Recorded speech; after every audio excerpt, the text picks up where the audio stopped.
Austin Ekeler, you come to town with a serious experience and a really big name. I mean, the amount of touchdowns you scored in LA. How are you taking this new role here in DC?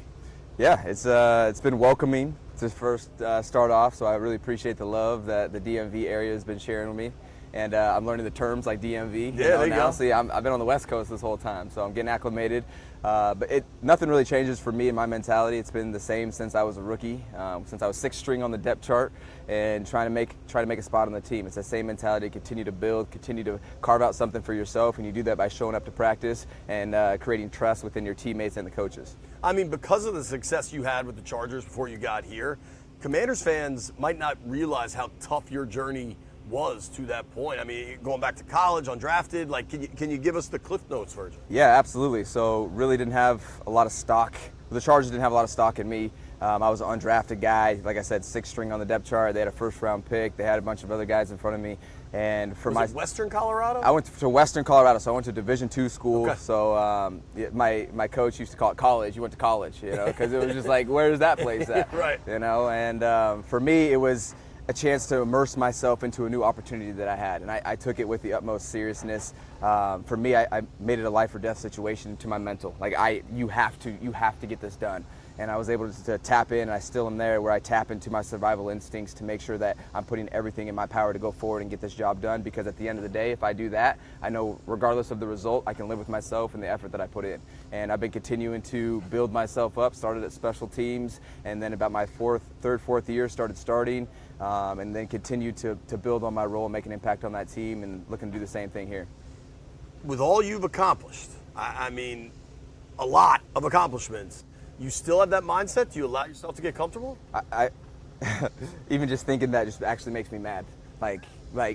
Really? What do you mean get comfortable? Like, for me, it's like I have a relentless pursuit to continue to build. Like, I want to build stuff, build myself, build the people around me, and build in my community. And I've been doing that since I started out in LA as well, because for me, I have this opportunity to go out and put myself into a situation where I get to compete at the highest level. And me, just as an individual, want to be in a scenario where I have stress to go and build that can also be better for myself in the future. And so I have a relentless, like I said, mindset to continue to build myself and the people around me. Well, does last season, the injuries on both ankles, I mean, you called it down year, you still went over 1,000 yards from scrimmage, but last year, and then Chargers letting you walk in free agency, does that refuel the fire, re-engage those feelings? The fire's never been dimmed down. I'm continuing to stay where I am.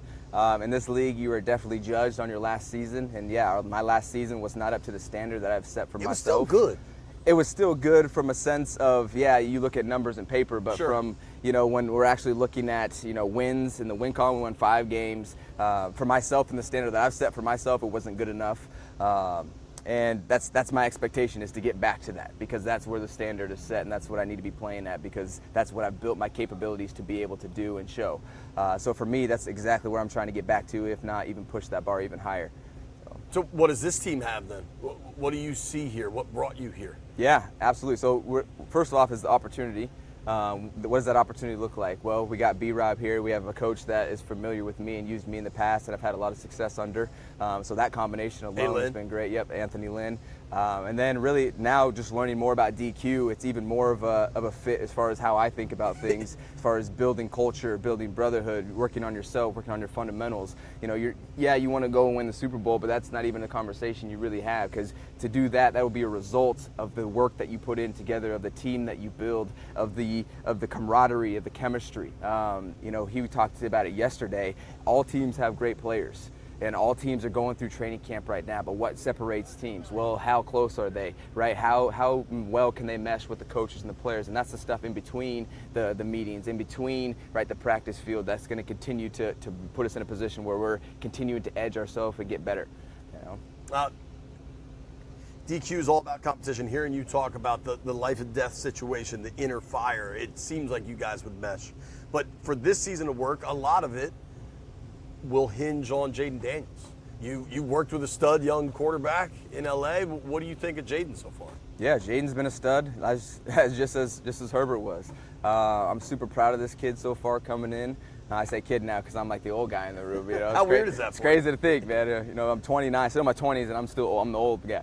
But anyway, super proud of him and how he's been handling himself, working with Marcus. And I know we went out, this summer and we were throwing together out in Oregon together. And so, like, spending time with him, he's taken initiative to go out there and bring us together and step into that leadership role, showing early signs of that.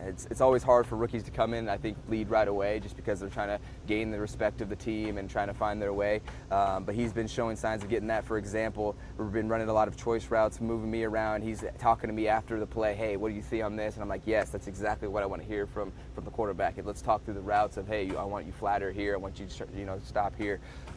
So it's a process. You don't just come out and be a stud, but he's on the right path to go out there and show the world what he can do, and I'm excited for him. It's an exciting time. You've made some comments about working with Brian Robinson, and Yeah. you're excited for that combination. Yeah. What does that mean for you? Yeah, absolutely. So here's the thing, like, as I look across the league, even early in my career, when you have a good tandem back system, like, you can go out and you guys are both balling, and when they're balling, there's a pressure in the room, because you got to meet the standard, and you either setting the standard or you're trying to match, depending on how the day is going. You're always trying to set it, but sometimes that someone's having a better day, I think. So it's that iron sharpened iron that you hear. And for us, that's exactly what you want to have in the room, because we talk about the fire. Well, when you have that, the fire can get enraged, right?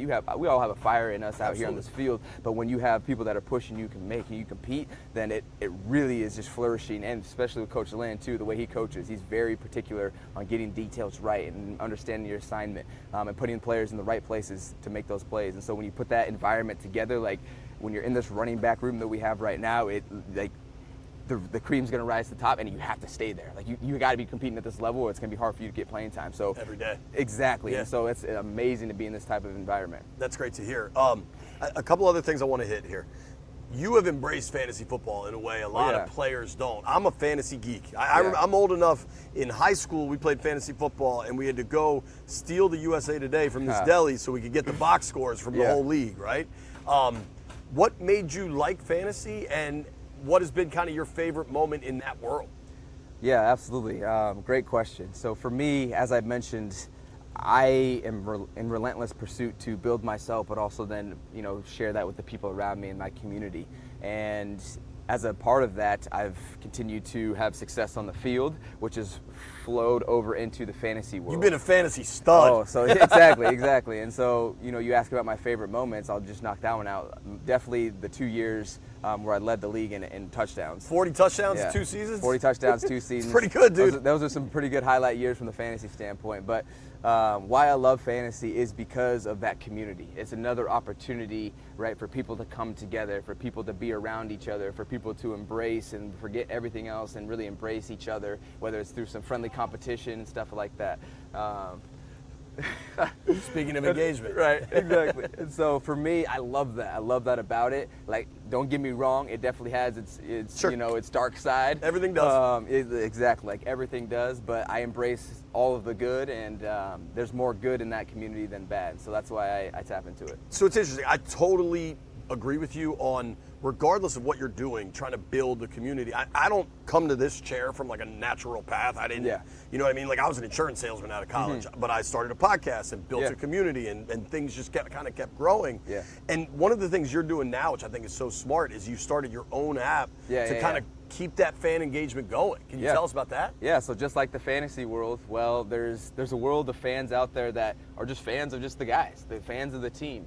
And for me, like, I wanted to engage with them like I do with fantasy. In the fantasy world, I can just go play fantasy football. Right. Well, what if you want to step outside of that world? How do you engage with people? Well, you can come out to training camp, but then after training camp, it's no show. You have no access to like it. there's a half hour of autographs, but then it's over. And so I was like, how could I make this efficient for players around not only the NFL, but the other sports as well? And so I started my own fan engagement app called Experience. And what you can do... ECK, right? EKS. Okay. EKS, got it. EKSPER, Experience. Experience, got it. Like Ekeler, got it. So you can do like one-on-one engagements if you want to talk to me about what's going on in the season, training camp. How often will you be on there? Every once in a while, I get an order. It just depends on when I get an order. And Okay. that's how I've set it up. So if you have a request for me, you can put a request in. We get other guys on there that. Oh yeah, we have like 70 guys on right now. Okay. So from pretty much all 32 teams. So you can check it out. My favorite one right now is that we're building is called Fan Mail. So if you want to get something signed, you can send it in through the app. We'll get it signed and send it back to you. That's awesome. Yeah. So and it's- I know it's people game love changer. that stuff. Game Like, changer. So check it out. Experience. It's in the App Store. there you go. Google and Apple. Google and Apple. Everywhere you need all to be. Of it. All of it. All right, my last one, probably. How much has your life changed this year? Getting married, leaving the Oh, West my. Coast, Yeah. there's been a lot of a change. Yeah, and from the outside looking in, I think it looks like a lot of change. But from my standpoint and where I am and me going down this journey, it was just the next step. Sure. And it was just the next step that I was about to take. In my football career, I just finished two seasons, 2 contracts with the Chargers. All right, we were kind of coming to this conflict of interest. They wanted to do this thing, I wanted to do something else. Hey, the next step was, all right, going out into the world, into the open market. Now I'm here in the DMV area. Same with my marriage. I had been together with Melanie for 3 years. Absolutely love this woman. And it was the next step was to get married. You know, even with the app, right? We've been building this for the last 3 years. The next step was to bring it out into the public. And so from the outside in, looks like I'm doing a lot, but I've been working on all of these things for, the past decade. Right. And so it's just now getting exposure in some places where it hasn't necessarily before, so you kind of see a finished result, and it seems like a lot. But as I mentioned, for me, and just like anyone out there, like you continue to push and progress in things, and it seems natural to go in that direction. That's life. Life's about growth. Everything you want is on the other side of hard work, Exactly. right? No doubt. And my perfect example that I love to bring up is like in the weight room. Like people see me like, oh, I do a lot of weights. I have like this reputation for being really strong. And it's like, from the outside, yeah, looking in, it looks like, whoa, he's doing a ton. But like I said, for me, I've built up to this. So for me, it just is natural that I'm doing, 350-pound bench reps. It's like that's natural for me, or 200-pound pull-ups, things like that. But from the outside looking in, you guys got to remember, everyone has to remember there's a journey and there's a path. And if you're trying to get somewhere, you got to continue to push down the path, and then eventually that'll seem like the next step for you. You brought it up. I wasn't going to bring it up. What's that? And I don't know how to get here without sounding weird. So just bear with boy, me. here we go. I've covered football for a long time. Yeah, I've been yeah, in a yeah. lot of locker rooms. Yeah. Your abs are bananas. What exactly are you doing in the ab workout? Did you not just hear me? Did you not just hear me? The 200-pound pull-ups? Well, I mean, it's just a combination of I've been working out for the last 15 years straight. Is that part of the fire? That is the original fire. The original fire within me was getting in the weight room. And when you get in the weight room, it's an opportunity where you get to push yourself relentlessly and you get to better yourself mentally, mainly mentally. The best things that you get from being in the weight room is not even the physical part. The physical part is absolutely a good part, but it's the capacity that you'll build mentally, that you'll show up every day, that you'll push yourself every day, and hopefully maybe even bring a friend along with you. So you get the social aspect as well. And those are all transferable skills to other things in life. Totally. And then the abs start to come as well, right? Right. And then the rest of the body and the fitness as well. So if you're on the journey out there, keep pushing, because eventually the abs, will be the next step for you. But if you never start the journey, you'll never get there. I try to lift. The abs are not anywhere close to Well, come. I may have missed my window. Look, there's diet that plays a role into it. Beer? That doesn't play a role. Right. Well, that plays the opposite. Right. You either compound up or you compound down. Yeah, I think I And could guess my trajectory. So like we gotta write the seed right here. Right. Like look, you got one life, right? It's like, hey, let's put a little part of this to take care of the vessel that you're in this life with. All right, So, maybe I'll hit you up on experience. there you and go. We'll work out You a can grab plan. some tips, man. Yeah. I'll give you some motivation. If you want to hit me up daily, I'll give you some motivation to go get in the gym. Dude, thank you for the time. Next It's been time I fun. see you, I want to see the abs. We're gonna do a comparison. So I don't know. I don't know about that. I don't think we can put that on TV, man. Okay, all good. Thank you, man. This has been great. It's been I appreciate awesome, it. man. Thank you. Yep.